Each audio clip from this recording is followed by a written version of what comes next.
in the meeting, someone else pitches an idea. You disagree. You don't raise your voice. You don't even argue much. You just reframe it.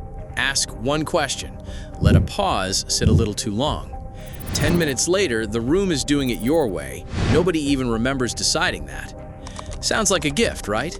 Like you were just born lucky, born persuasive, born to win. But the truth is, it's not luck. It's not even charm. It's a system running quietly underneath everything you do, and it never, ever turns off. There's an old story about a king named Midas. He wished for a gift. Everything he touched would turn to gold. At first, it felt like power, like he'd finally have exactly what he wanted, always, instantly. Then he touched his food, it turned to gold. He touched his daughter, she turned to gold too. The thing he thought would make him unstoppable made him unable to touch the people he loved without destroying them. That's not a story about greed. It's a story about a want so absolute it stopped being a choice and started being a curse that ran his hands for him. If you always get what you want, you already know what that feels like. I am Brain Reset. Welcome to the channel where we take apart the mind, one uncomfortable truth at a time. People will tell you two things about someone who always gets their way. One, you're spoiled.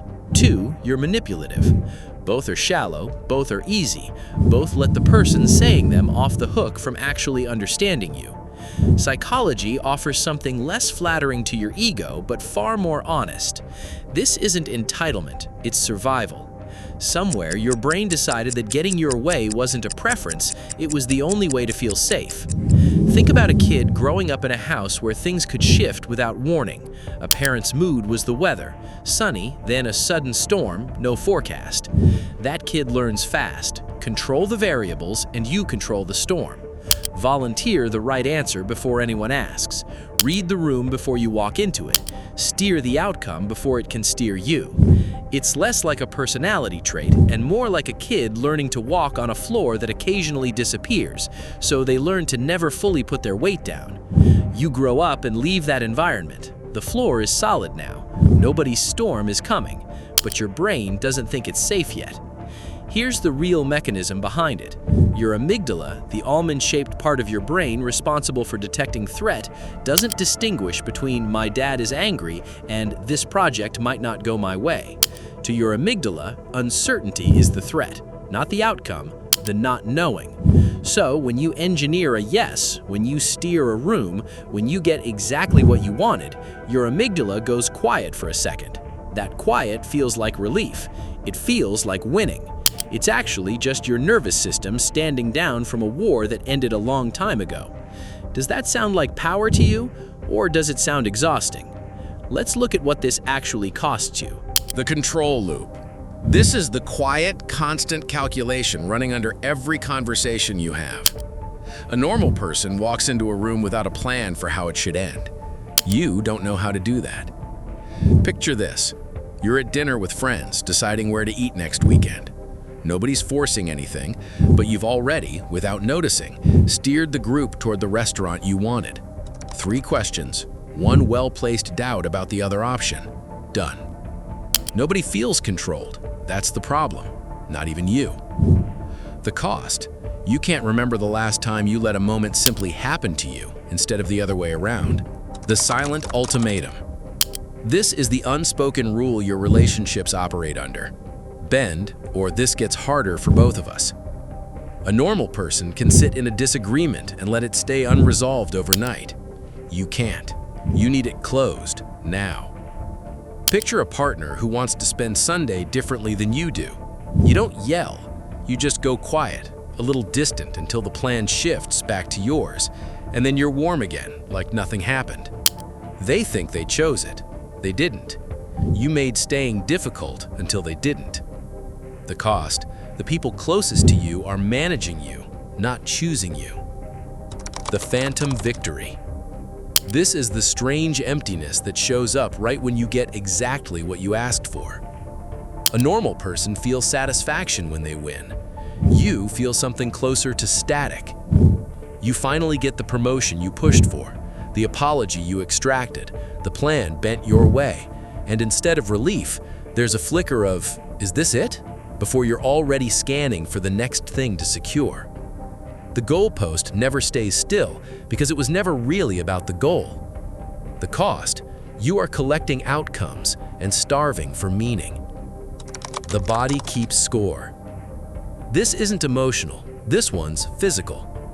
A normal person can sit in an unresolved situation and let their body relax anyway. Yours won't. You notice it in small places, jaw tight during a normal conversation, shoulders up near your ears in a meeting that's going fine, sleep that won't come because some open loop from Tuesday is still spinning.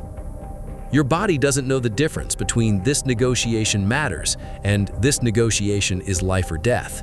It treats both the same. The cost, you are paying a physical tax for every outcome you refuse to leave to chance. The shrinking circle. This is what happens slowly, over years, without a single dramatic moment.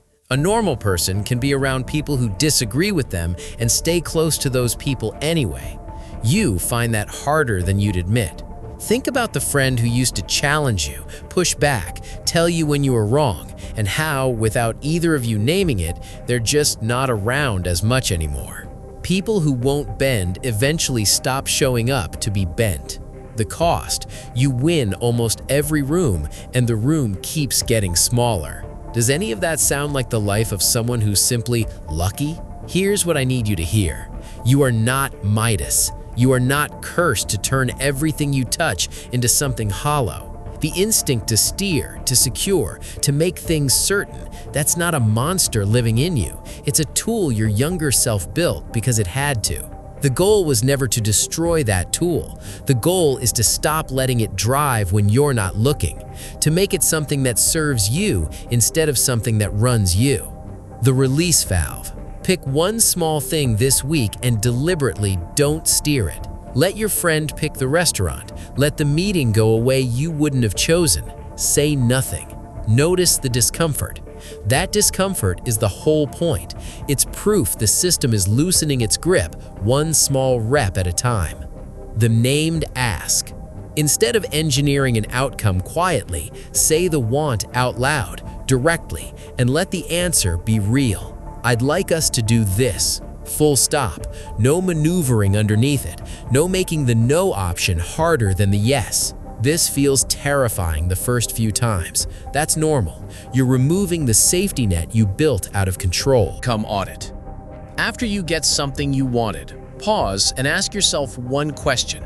Did I want this, or did I just need to win it? Keep it simple. A note on your phone. 2 lines.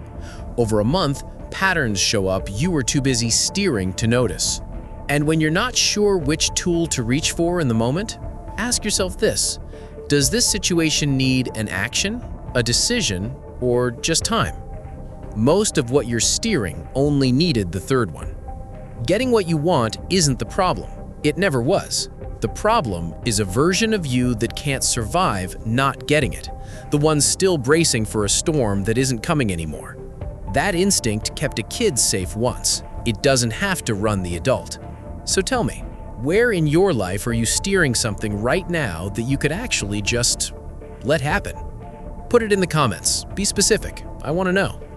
If this video helped you, hit like and subscribe so Apex can keep bringing this to more people. Thank you for joining me. See you in the next video. Goodbye.